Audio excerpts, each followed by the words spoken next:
एक बार की बात है, एक गांव में एक गरीब परिवार रहता था। उनके पास सिर्फ एक बेटी थी, जिसका नाम राधा था। राधा बहुत समझदार और पढ़ाई में दिलचस्प थी, लेकिन गरीबी के कारण उसके परिवार को उसे पढ़ाने के लिए पैसों की कमी थी। राधा को एक दिन अपने गांव के सरपंच की सभा में चयनित किया गया। सरपंच ने उसे एक स्कॉलरशिप की सौगात दी, जिससे वो शहर में पढ़ाई कर सकती थी। राधा की खुशी का कोई ठिकाना नहीं था, लेकिन वह जानती थी कि उसके परिवार को उसकी आवश्यकता थी और वह उनके लिए कुछ करना चाहती थी।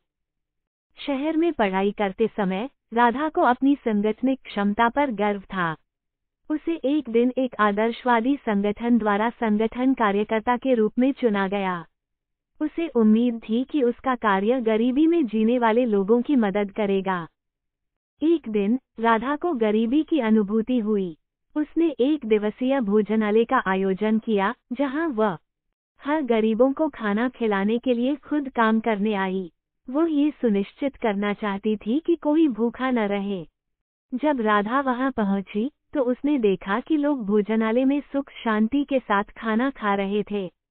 एक बुजुर्ग आदमी उठा और राधा के पास आया। वह आदमी गरीब था और भूखा मर रहा था। राधा ने जल्दी से अपना खाना उस आदमी को दिया और उसे संतुष्टि के साथ वापस बुलाया।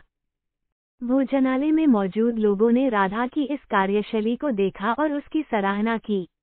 जब राधा वहां से घर लौटी, उसे प्राप्त हुआ एक चिट्ठी जिसमें लिखा था, तुमने हमें सबसे बड़ी सबक सिखाया है, दूसरों की मदद करने का अद्वितीय सुख। ये चिट्ठी उसे एक अनजान व्यक्ति ने भेजी थी। ये कहानी हमें ये बताती है कि धन और सम्मान से अधिक महत्वपूर्ण है हमारी भूमिका और उन लोगों की मदद करने में हमारा योगदान।